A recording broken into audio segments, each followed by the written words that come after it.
Il y a quelques décennies, Dieu a chassé Satan du ciel et l'a confiné sur terre. Découvrez pourquoi Satan et des millions de démons ont été chassés et apprenez le seul moyen de les vaincre, maintenant sur la clé de David avec Gérald Fleury. Bonjour à tous. Au cours des 10 ou 15 dernières années, nous avons assisté à des changements terrifiants en Amérique et dans ce monde. Et si vous regardez autour de vous, presque personne ne peut expliquer ce qui se passe. Et en vrai, il n'y a personne qui peut expliquer pourquoi cela se passe.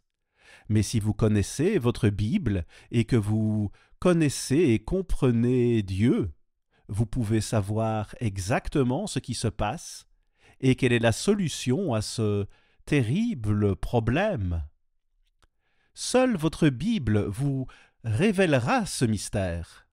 Permettez-moi de vous lire brièvement un verset, Apocalypse 12, verset 12. Cela nous donne le cadre temporel de ces événements. C'est pourquoi réjouissez-vous, cieux, et vous qui habitez dans les cieux. Malheur à la terre et à la mer, car le diable est descendu vers vous, animé d'une grande colère, sachant qu'il a peu de temps. Il sait qu'il a peu de temps. C'est la meilleure nouvelle que l'on puisse entendre, car il est question du retour de Jésus-Christ. Le diable sait que son temps est presque écoulé. Mais il y aura beaucoup de souffrance avant que ce moment n'arrive, et nous pourrions effectivement l'éviter si nous répondions à Dieu et à son message d'avertissement ici dans Apocalypse 12, verset 12. Le Dieu de ce monde est sur le point d'être remplacé. Alors je vais vous montrer aujourd'hui quand Satan fut précipité sur terre, et je vais vous montrer le jour précis où cela se produisit. Et je pense que vous verrez que c'est une vérité très passionnante et merveilleuse. Des millions de démons, des millions d'entre eux ont été précipités sur terre et y sont maintenant confinés. C'est ce qui est le plus choquant, c'est ce qui nous préoccupe le plus si nous comprenons ce sujet. Mais il y a une très bonne nouvelle, il faut la garder à l'esprit. Satan n'a que peu de temps devant lui, ce qui le rend plus furieux qu'il ne l'a jamais été. Il sait qu'il est sur le point d'être chassé de son trône et de se retrouver dans l'abîme pour toujours.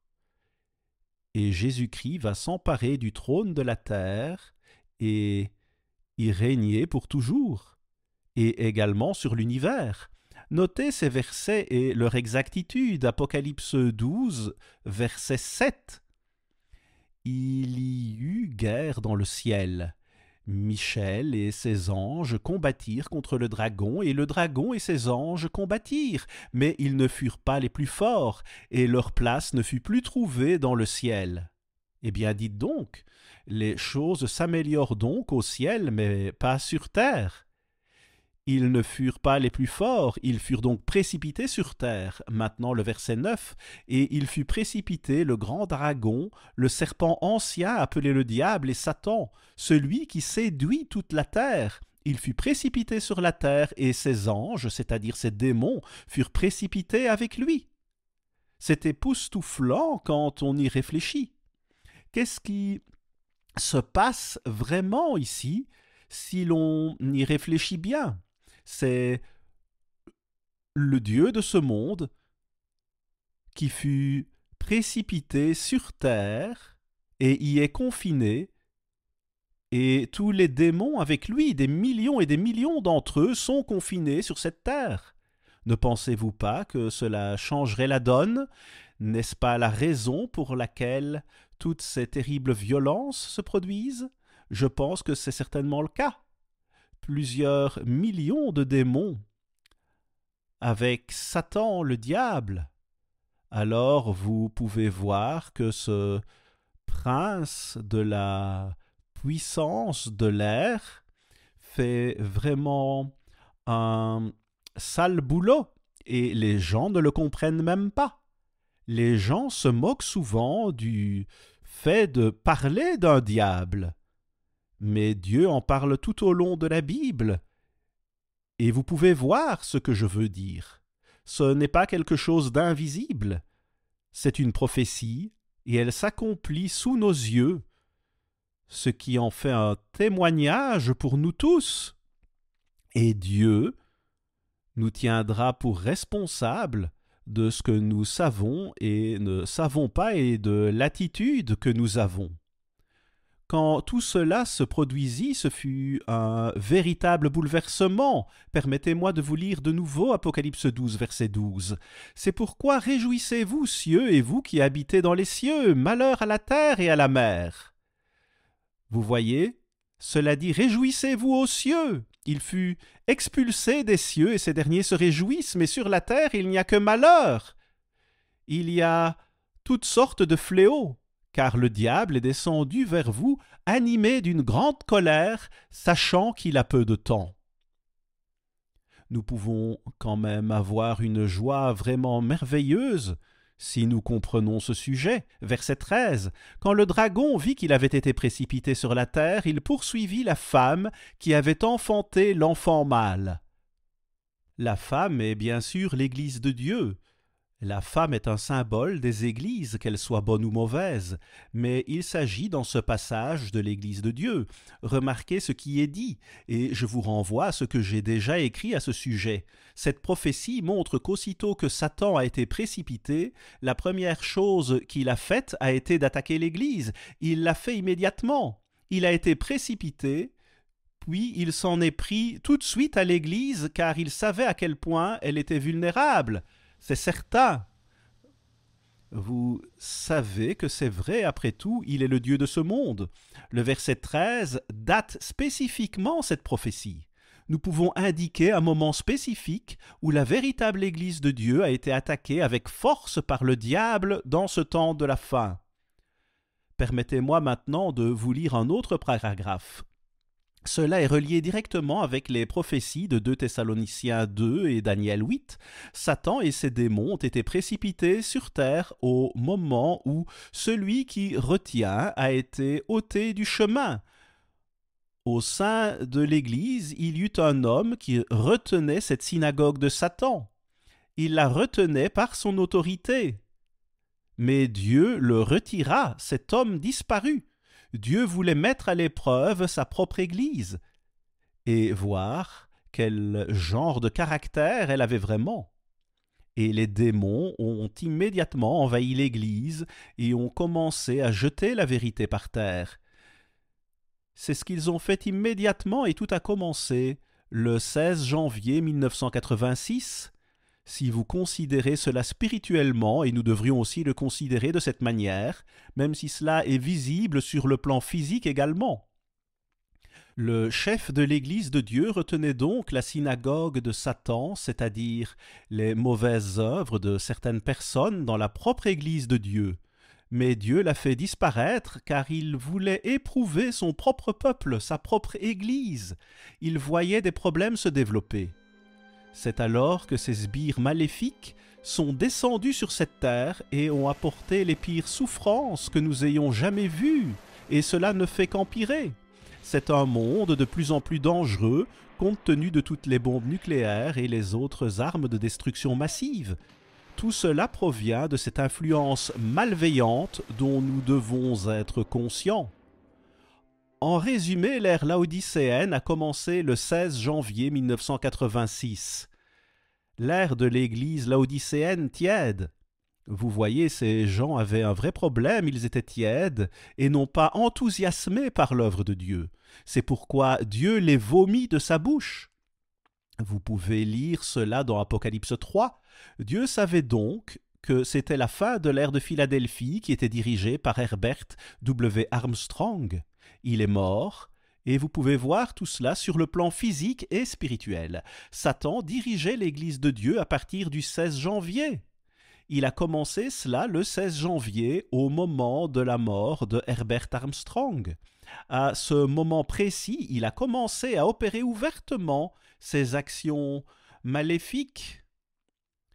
Permettez-moi de vous donner une autre raison si vous regardez les choses d'un point de vue spirituel. 2 jours plus tard, c'était le sabbat, et cet homme, celui qui prenait le pouvoir et faisait des choses très mauvaises, prononça un sermon dans lequel il changea la commission même de l'Église de Dieu. La commission avait été de propager l'Évangile au monde entier. Mais il l'a changé. Et cela se passait encore une fois le jour du sabbat. Il changea le cœur même de tout ce que faisait l'Église de Dieu. Il n'a pas seulement commencé ce sabbat-là. L'on sait qu'il comptait faire cela dès le 16 janvier, et même avant si vous regardez les choses spirituellement.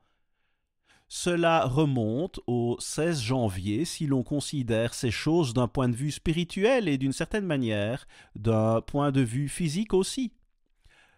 Le 16 janvier fut le jour même où Satan a été précipité sur terre avec des millions et des millions de démons. Satan n'a aucune bonté en lui, aucune vérité en lui. C'est un menteur depuis toujours, un meurtrier, et il est à la tête de tout ce qui se passe sur la terre, et cela va empirer si nous ne tenons pas compte du message d'avertissement de Dieu. Cela tourne autour d'Apocalypse 12, verset 12. Il n'y a pas de bonté en Satan, mais spirituellement, Satan a été précipité le 16 janvier, au moment même où M. Armstrong est mort. Ce rebelle était le mauvais dirigeant à choisir, mais encore une fois, les gens peuvent vous tromper parce qu'ils sont tellement trompeurs. Dès que M. Armstrong mourut, Satan changea la commission de l'œuvre de Dieu à partir de ce moment précis, si vous considérez cela spirituellement. Cela ne s'est pas produit 2 jours plus tard, il avait cela en tête même avant la mort de M. Armstrong, mais il ne pouvait pas le faire ouvertement, sinon il aurait été licencié. Et bien sûr, il voulait prendre le contrôle, c'était son plan. Cela nous montre cependant que Satan fut précipité le jour même de la mort de M. Armstrong, et ce fut un changement satanique. Un changement satanique dans ce monde. Vous ne pouvez même pas imaginer ce qu'ils peuvent faire à ce monde. Satan a un pouvoir impressionnant et tous ces démons ont plus de pouvoir que nous, les êtres humains.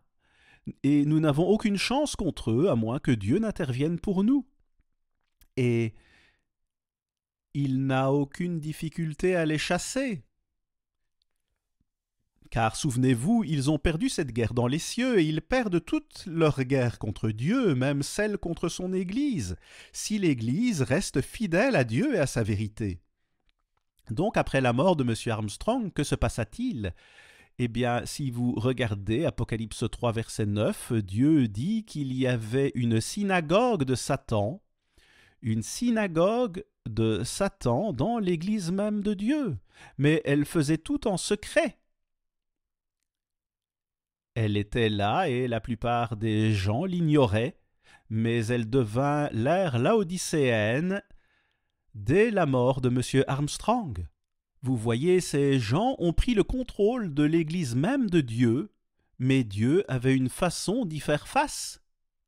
Le 18 janvier était le sabbat, c'était seulement 2 jours après le 16, après la mort de M. Armstrong, si je me souviens bien de ces dates. Seulement 2 jours plus tard, la commission donnée à l'apôtre de Dieu, M. Armstrong, fut changée de Matthieu 24, verset 14, qui dit que l'Évangile sera prêché au monde, à Matthieu 28, versets 18 à 20, si vous voulez consulter ce passage, mais tout cela est expliqué dans le livre de mon fils « Relever les ruines ». Tout cela est très clair. Regardons 2 Thessaloniciens 2, versets 1 à 4. Pour ce qui concerne l'avènement de notre Seigneur Jésus-Christ et notre réunion avec lui, nous vous prions, frères, il s'agit de la seconde venue, c'est une bonne nouvelle, de ne pas vous laisser facilement ébranler dans votre bon sens et de ne pas vous laisser troubler, soit par quelque inspiration, soit par quelques paroles ou par quelques lettres qu'on dirait venir de nous, comme si le jour du Seigneur était déjà là, que personne ne vous séduise d'aucune manière, car il faut que l'apostasie soit arrivée auparavant. c'est-à-dire avant le second avènement du Christ. C'est un signe, cette apostasie est un signe que le second avènement du Christ est proche. C'est ce qu'il dit. Et que l'homme du péché soit révélé, le fils de la perdition. Waouh, c'est un méchant homme, quelqu'un qui fait beaucoup de mal au peuple de Dieu et qui détourne l'Église de Dieu, qui s'oppose et s'élève au-dessus de tout ce qui est appelé Dieu ou de tout ce qui est adoré, de sorte que, comme Dieu, il s'assied dans le temple de Dieu, prouvant lui-même qu'il est Dieu. Eh bien, il agit comme s'il était à la place de Dieu. Vous pouvez voir au verset 10 et 15 que Dieu nous exhorte à garder ses instructions. Et le mot « instruction » est en effet la bonne traduction. Si vous gardez ces instructions, vous n'aurez pas de problème avec Satan le diable. Mais si vous les abandonnez, si vous abandonnez Dieu, vous aurez certainement des problèmes, de sérieux problèmes. Au verset 3, la traduction anglaise de Moffat se lit comme suit. « Cela n'adviendra pas avant que la rébellion n'ait eu lieu et que celui qui méprise la loi n'ait paru. » C'est un homme qui méprise la loi. Vous voyez, c'est un exemple que tous les ministres peuvent voir, et c'est un signe que la seconde venue du Christ est proche. C'est aussi un témoignage pour le monde entier. Les gens peuvent voir cela et voir ce que Dieu est sur le point de faire, et savoir que la grande tribulation et le jour du Seigneur se profilent à l'horizon. Une traduction et plusieurs commentaires appellent cela une grande apostasie. 95% du peuple de Dieu s'est éloigné de lui à la mort d'Herbert Armstrong. C'est là que tout a commencé, et ce fut une triste époque pour cette Église. 95% du peuple de Dieu s'est éloigné. On l'appelle souvent la grande révolte. On appelle cet homme le fils de la perdition. Ce fut le nom de Judas Iscariote. Et maintenant, il y a un autre homme qui a le même problème. Il est lui aussi un fils de la perdition. Qu'est-ce que cela veut dire? Eh bien, Judas Iscariote s'est rebellé, a trahi le Christ lui-même lorsqu'il était sur terre. Et il livra le Christ aux autorités pour qu'il soit battu sauvagement et crucifié. La trahison que fait cet homme dont il est question ici est du même titre que celle de Judas Iscariote. Il trahit le Christ lui-même, aujourd'hui. Le Christ est le chef de l'Église de Dieu. Dieu le permet pendant un certain temps, mais pas pour longtemps. Mais c'est certainement une trahison monstrueuse. Comment cette trahison a-t-elle pu se produire? Versets 5 à 7. « Ne vous souvenez-vous pas que je vous disais ces choses lorsque j'étais encore chez vous? Et maintenant vous savez ce qui le retient. » C'est l'apôtre de Dieu qui retenait tout cela. Il retenait la synagogue de Satan, grâce à son autorité et au gouvernement que Dieu lui avait confié. Et cela poursuit en disant que l'homme du péché sera révélé au temps fixé. Car le mystère de l'iniquité agit déjà. Il faut seulement que celui qui le retient encore ait disparu. Jusqu'à ce que ce dirigeant que Dieu a mis en place disparaisse, afin que Dieu puisse tester son peuple pour voir à quel point il aimait sa vérité. À quel point il aimait sa vérité? Eh bien, c'est quelque chose que nous devons comprendre. Nous devons vraiment comprendre cela. Vous voyez, une fois que M. Armstrong est mort, la synagogue de Satan s'est manifestée ouvertement et a déclaré tout ce qu'elle pensait. Et ces gens suivaient Satan, le diable, et non pas Dieu. C'est dire à quel point cette synagogue de Satan était mauvaise. L'apparition de cet impie, le fils de perdition, se fera par la puissance de Satan. Satan a une énorme puissance, une très grande puissance, bien plus que celle des hommes, et avec toutes sortes de miracles, de signes et de prodiges mensongers. Des signes et des prodiges mensongers, n'est-ce pas étonnant? Cet homme disparaît, puis tout cela se produit.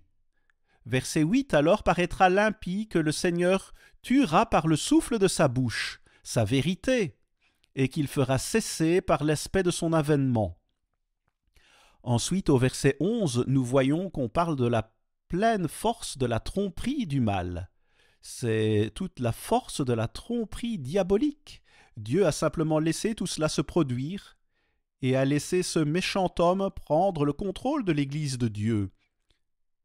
Et Dieu a envoyé des tromperies. Il voulait savoir si les gens aimaient la vérité et s'ils s'y tiendraient et ne l'enterreraient pas, ou bien s'ils allaient la jeter dans la poussière.